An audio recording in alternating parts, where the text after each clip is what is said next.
What if Ant-Man कभी ants को control ही ना कर पाए?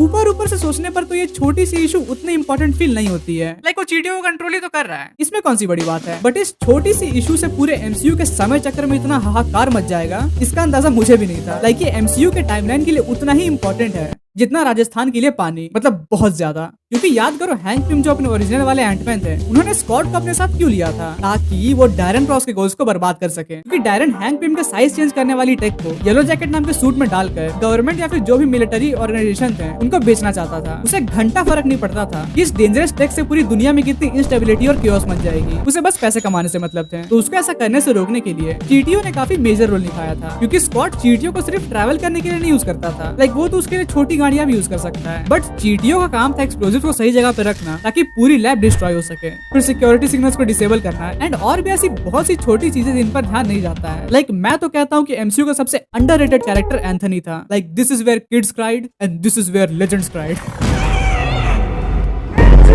सो स्कॉट अगर एंट्स को कंट्रोल नहीं करता तो वो कभी एंटमैन बनता ही नहीं, और डैरन अपने प्लान में सक्सेसफुल हो जाता और पूरी दुनिया में साइज चेंज करने वाले अमेरिकन सोल्जर्स भर जाते हैं और अमेरिका पूरी दुनिया का राजा बन जाता।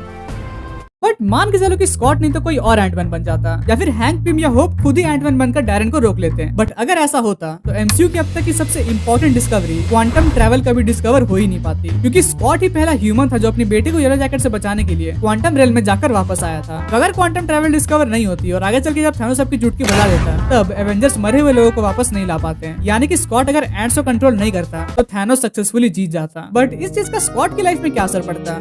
सोचने जाओ तो उसकी लाइफ ठीक ही रहती, क्योंकि स्कॉट एक ऐसा टूटा हुआ कैरेक्टर है जिसे आज तक कभी भी अच्छाई करने का फल नहीं मिला है, बल्कि अच्छाई करने की वजह से उसकी पूरी लाइफ डिस्ट्रॉय हो गई। वो जेल गया, उसकी बीवी ने उसे डिवोर्स कर दिया, इवन वो अपनी बेटी को बड़ी होते हुए भी नहीं देख पाया। यहाँ तक कि जेल से निकलने के बाद भी उसे जॉब्स नहीं मिल रहे थे क्योंकि वो जेल गया था, और इसी की वजह से वो चाइल्ड सपोर्ट नहीं पे कर पा रहा था और अपनी बेटी कैसे से नहीं मिल पा रहा था। तो एंटमैन नहीं बनने से उसके कुछ साल भले ही डिप्रेसिंग गुजरते, लेकिन इवेंचुअली जब थैनोस आकर चुटकी बजाता तब चांसेस थे कि स्कॉट बच जाता, एंड सिंस उसकी बेटी भी बच गई थी तो जो आइडियल लाइफ वो जेल में इमेजिन कर रहा था वो उस लाइफ को जी पाता। यानी कि स्कॉट अगर चीटियों को कंट्रोल नहीं करता तो वो खुश रहता।